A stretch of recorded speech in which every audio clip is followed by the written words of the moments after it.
Good afternoon, this is Jason Snyder, and I'm here today to talk to you about leader-member exchange theory.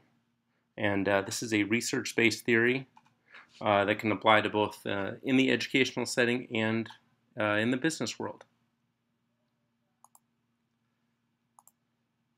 So the first thing I'd like to tell you is I'd like to tell you what it is. So leader exchange theory, it focuses on interactions. So that is a very important term to know. Interactions or relationships. So a lot of it has to do with relationships, and it's the relationships between leaders and members. Okay, the other term that I'll be using for members is subordinates. So it focuses on the interaction between leaders and their subordinates or other members of the organization. And it has developed because there are natural vertical linkages between both leaders and employees, and these types of linkages have been created throughout organizations, and they're defined as having both in-group and out-group relationships. So that's very important.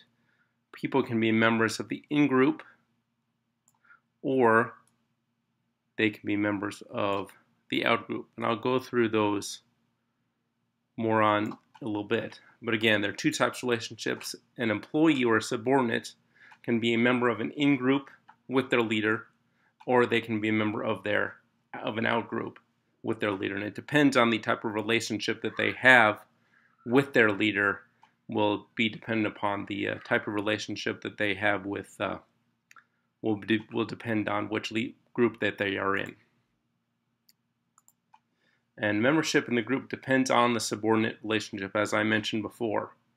So it depends on the subordinate relationship right here. Subordinate relationship. That is the key to determining which group the subordinate is in. The outgroup subordinates, right here, the outgroup, they're subordinates. They are not interested in taking on new responsibilities. So they are happy with how their job is going. They like the status quo. They don't want to rock the boat. While the in-group subordinates right here, they do extra things. So they do extra things for the leader, and the leader in turn does extra things for the subordinate. So like it, I will scratch your back, you'll scratch mine, that type of relationship. So these types of subordinates, these in-group subordinates, are what I like to say members of the in-crowd. So they might be the favorites they might be perceived as being the favorites of the leader, and they're willing to do a little bit extra, but in turn for doing this little bit of extra work, they will get something extra in return. The initial LMX research, so LMX would be the abbreviation for leader-member exchange, was to determine differences between the in-group and out-group members. So again, the initial research on it was to determine what were the differences between members of these two groups. So they wanted to know what determined if you were a member of the in-group and what determined if you were a member of the out-group. That was the initial research. And then higher leader-member exchanges, it was determined that higher leader-member exchanges, so very positive ones,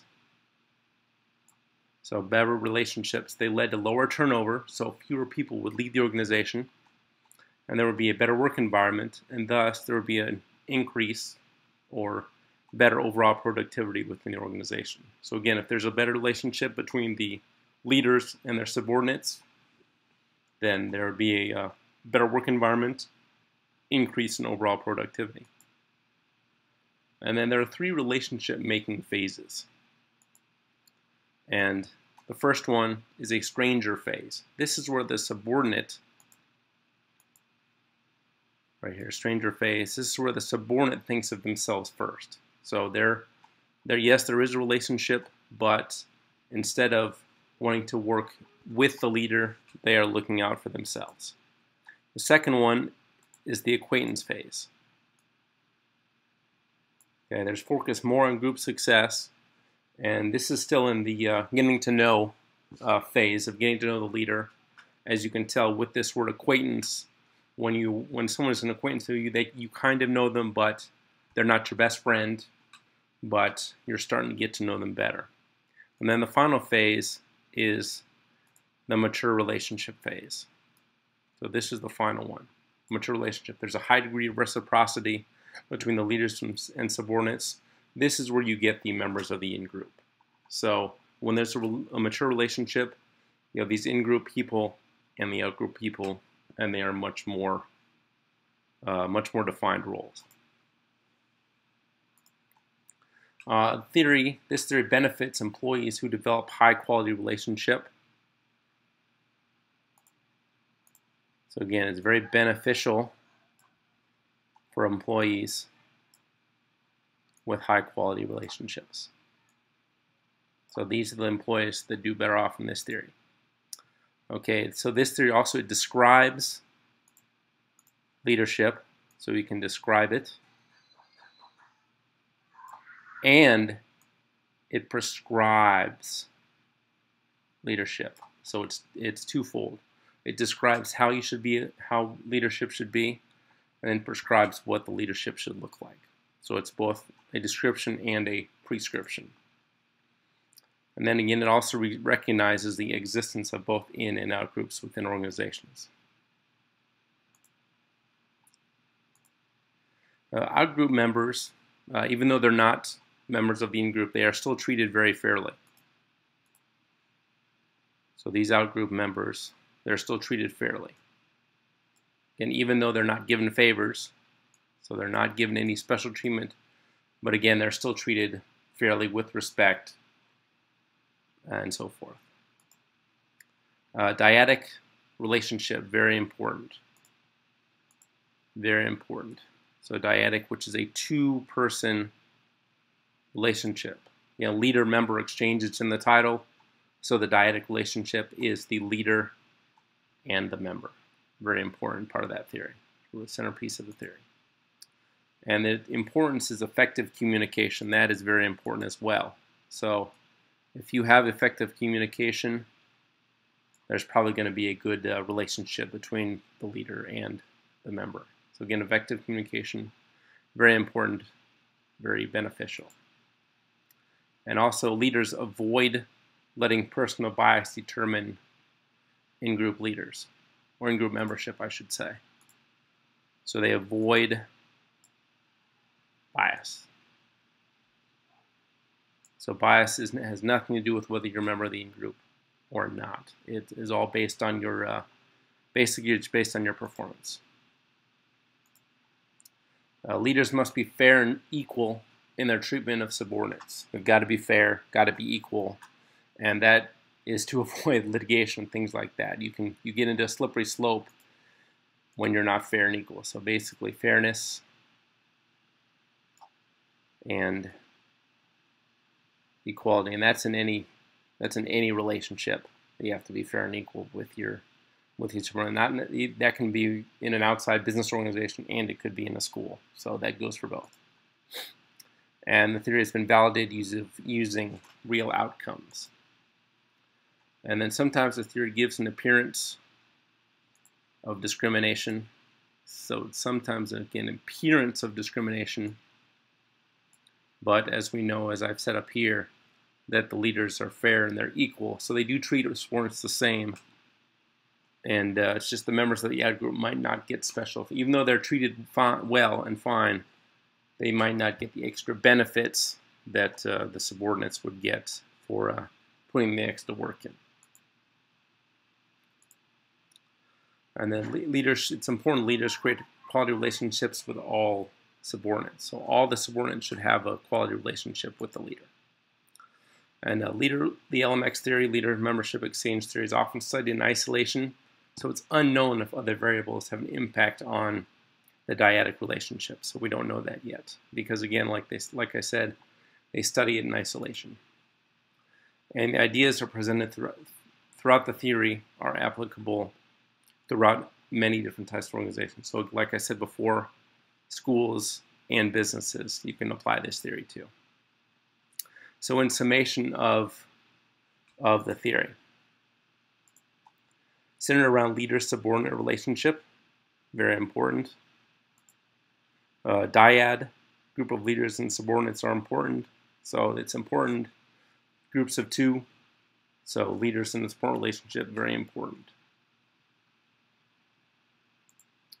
And membership in in-group or out-group is important. So that determines how the relationship you are. If you're in the in-group and the out-group, your relationship with your leader will be different. And dependent upon which group you are in, that will be dependent upon your relationship between you and and your leader. And again, the relationship making phases: stranger phase, acquaintance phase, and mature relationship phase. This is the one that you want to be in. You want to have this type of relationship. You want to have that mature relationship phase. And again, this allows for high quality exchanges between leaders and followers, and these exchanges produce positive outcomes. There's a strong descriptive approach. So again, you can describe what goes on in an organization through these relationships. And again, the leader-member relationship, focal point of leadership process, and the importance of effective communication. So communication determines what type of relationship you have. If there's good communication between the two groups, between the leader and the subordinates, there's probably going to be a high-quality relationship. Unless you'll be in the mature relationship stage, you'll be members of the in-group.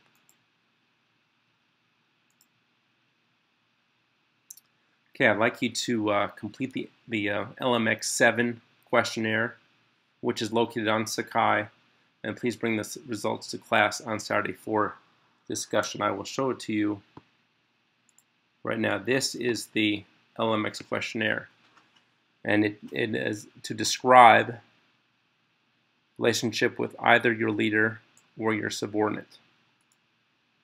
So again, it describes for each of the items.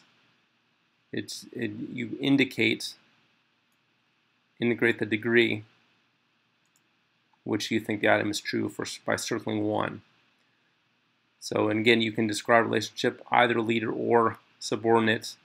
You can take this questionnaire from the results from a leader or from a follower. Me personally, I took it from the role of a follower because at my school I happened to not be in a leadership role, so I took it from the perspective of a subordinate. And so what I'd like you to do is to complete this. Should take you, I would guess, 5 minutes, and then please bring the results on Saturday, and we will discuss the results at that time, and we'll discuss why would you rate your relationship with the leader or your subordinates, whichever perspective you take.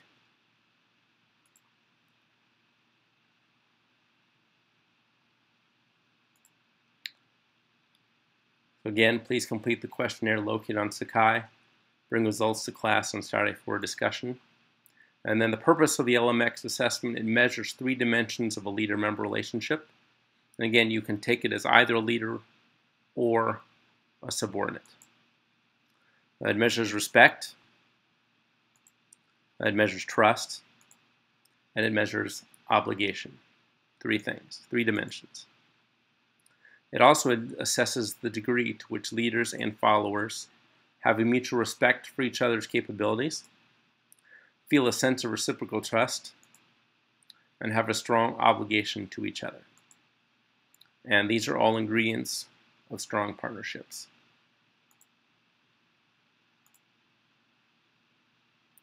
Now I want you to think about, do you believe you have strong relationships with your leader and or followers? Me personally, I feel I am having a stronger relationship with my principal. Because I'm going through this program, I have interviewed him twice for different assignments.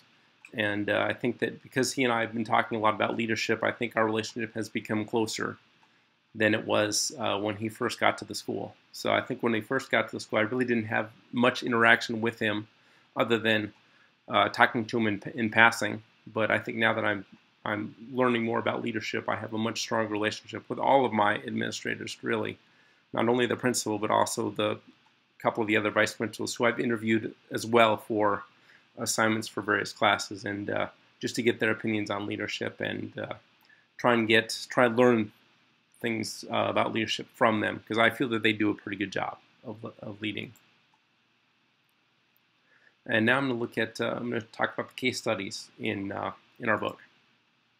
The first was Carnegie Industrial, and this highlighted the relationship between two women, Shannon Copley, Eleanor Galvin. Both women were highly educated. They were candidates for senior director positions, both highly qualified. The major difference was that Shannon Copley had a PhD, while Eleanor, although she was older and had been working there, she only had a master's degree.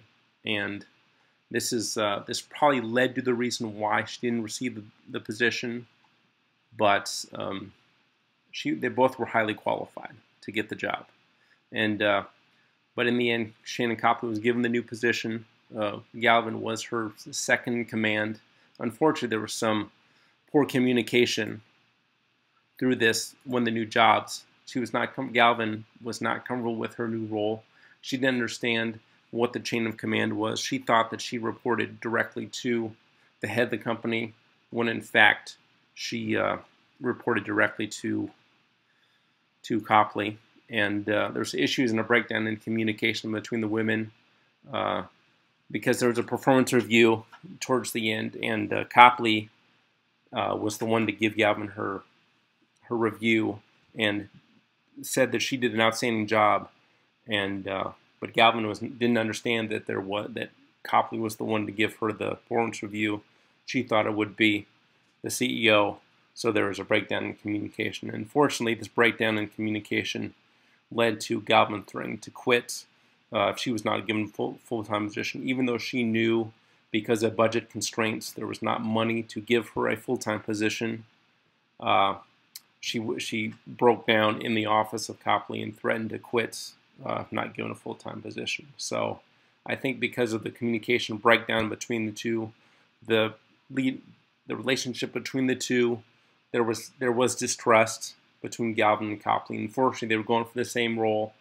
One got it. The other one was put second in command.